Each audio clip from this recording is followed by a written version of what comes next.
Bonjour et bienvenue sur ce tuto. Je vais vous montrer comment assembler les côtés du débardeur Mistral.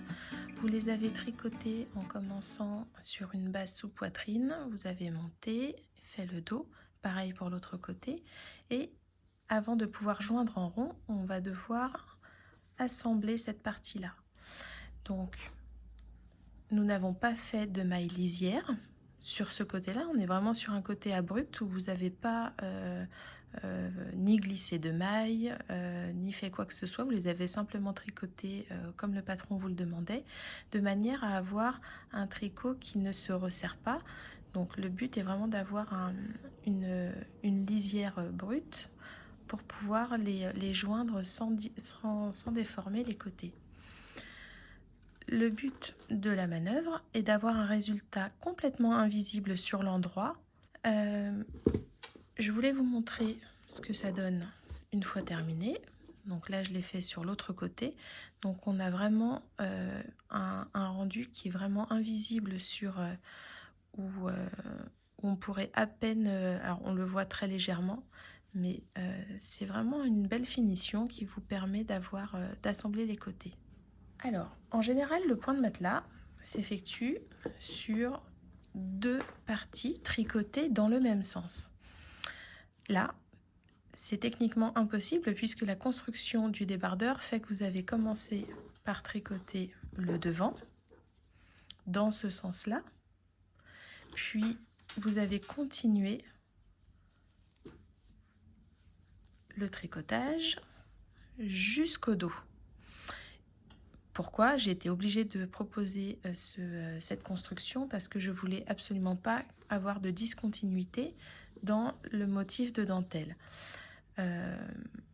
Et je ne souhaitais pas non plus travailler la bordure après coup. Je voulais vraiment qu'elle soit tricotée dans le même temps. Donc nous nous retrouvons effectivement avec deux côtés à assembler, mais qui n'ont pas été tricotés dans le même sens. Là, malheureusement, on va devoir assembler un côté tricoté du bas vers le haut et un autre tricoté du haut vers le bas. C'est pas bien grave, vous verrez qu'à la finition, c'est pareil, vous allez avoir un résultat invisible. En revanche, ça nécessite de décaler le point dans lequel vous allez piquer. Alors c'est parti. Pour réaliser la couture, vous avez besoin d'une aiguille à laine et d'un petit peu de laine. Donc forcément, on va prendre la même laine que votre ouvrage et vous allez couper un brin de laine qui fasse 3 à 4 fois la hauteur de ce que vous avez à coudre.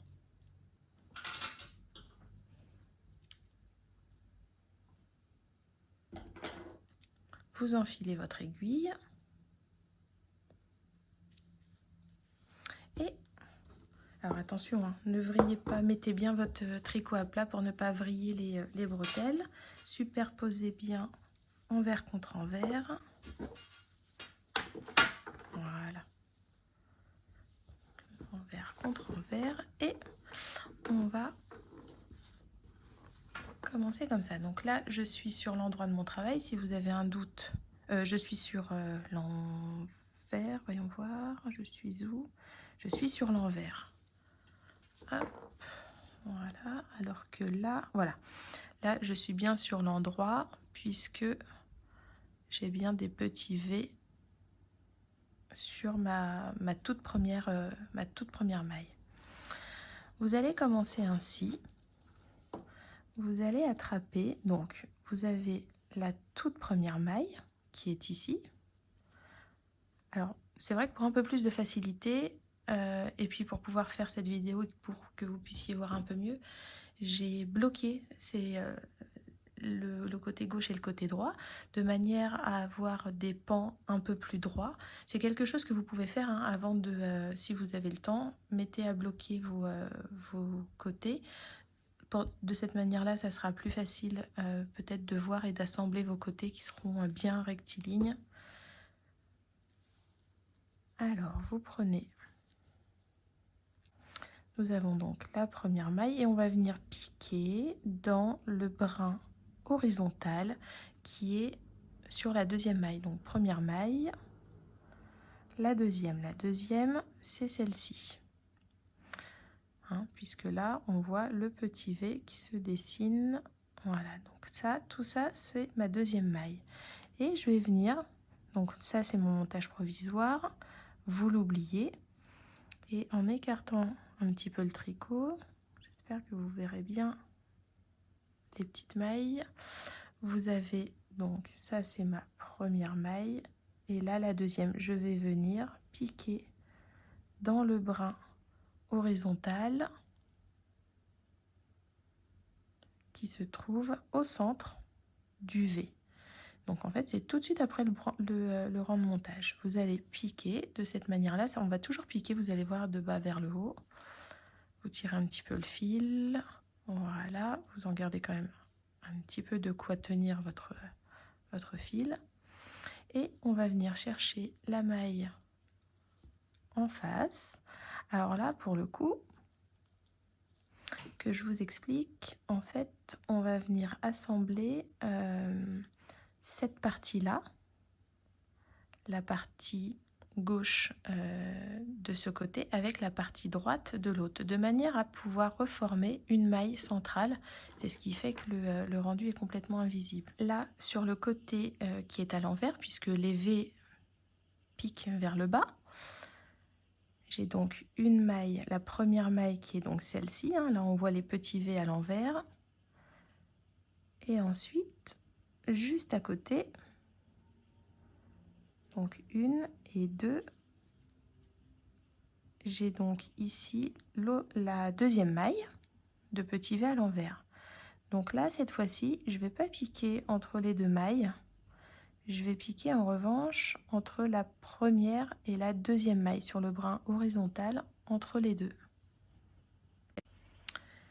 Et ensuite, une fois que j'ai piqué donc dans cette maille, dans ce brin intercalaire, je vais repiquer sur l'autre côté. Donc en général, moi ce que je fais, je regarde bien d'où sort le fil.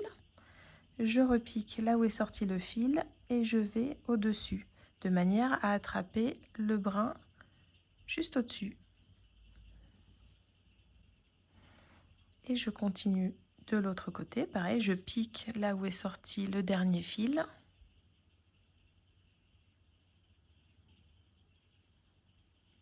Et je vais suivre en fait cette ligne à chaque fois. Donc ce qu'il faut vraiment, prenez bien votre temps pour piquer, pour bien regarder votre tricot, mettez-vous avec une bonne lumière et il va suffire en fait de suivre toujours cette ligne-là. Donc effectivement, soyez attentifs pour ne pas vous désaxer, puis pour ne pas piquer dans la maille d'à côté ou la maille d'avant. Et on va monter comme ça tout du long.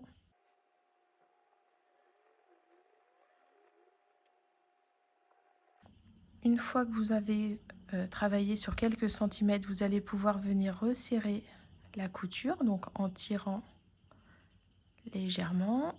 Alors j'arrive sur la fin de ma couture, j'ai à peine serré le fil. On va pouvoir faire les derniers piquages.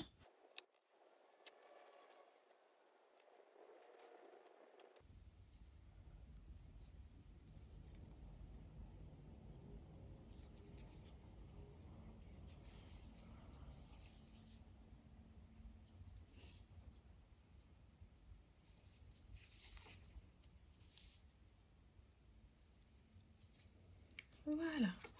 Une fois que c'est terminé, encore une fois, vous allez pouvoir serrer en attrapant le petit fil du haut et le petit fil du bas.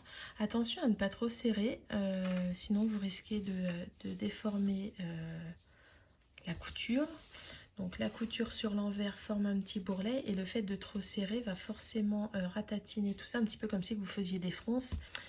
Vous pouvez voir qu'on a vraiment un beau travail, quelque chose qui est hyper régulier. Je fais un petit aparté pour les tricoteuses qui ont appris à tricoter seulement en circulaire et où du coup les coutures ne font pas tellement partie de leur quotidien. Il faut vraiment pas en avoir peur. On fait du tricot circulaire, mais quand des fois dans une construction on a besoin d'avoir un petit bout de couture, c'est pas bien méchant et puis ça se passe bien et puis on a une belle finition. Hein. Ce qui fait aussi un petit peu peur sur les coutures, c'est la technique des fois qu'on maîtrise pas forcément. Puis aussi la peur du rendu qui soit vraiment disgracieux comparé au tricot circulaire où effectivement on n'a plus de couture apparente. Donc avec ce tuto, vous pouvez voir qu'on a une belle finition. Et c'était indispensable dans l'écriture de ce patron.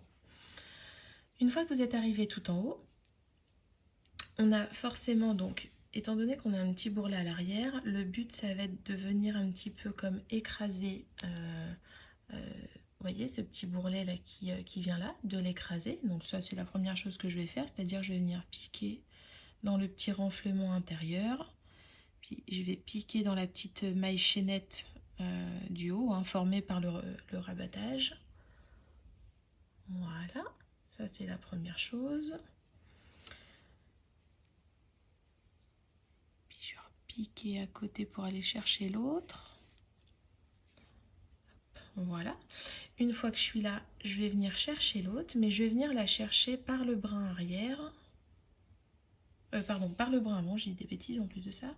Voilà, donc par le brin avant de la chaînette. Pour croiser en fait, pour faire comme un petit 8 sur le haut. Et une fois que ça c'est fait, là je peux revenir chercher le petit bourrelet arrière et venir chercher ici pour donc fermer le petit 8. Une fois à l'arrière, vous allez pouvoir venir arrêter votre fil comme vous le feriez avec n'importe quel bout de fil que vous auriez à rentrer. Alors moi j'aime bien piquer, faire quelques allers-retours. Alors par contre, je fais bien attention de piquer seulement dans le bourrelet. Hein. Je ne viens pas piquer trop profondément, parce que j'ai pas envie que ça ressorte sur l'endroit de mon travail. Là, je fais quelques allers-retours ainsi. Voilà. Et une fois que j'en ai fait quelques-uns, je vais venir faire complètement disparaître le fil. Je vais piquer un petit peu sur la longueur.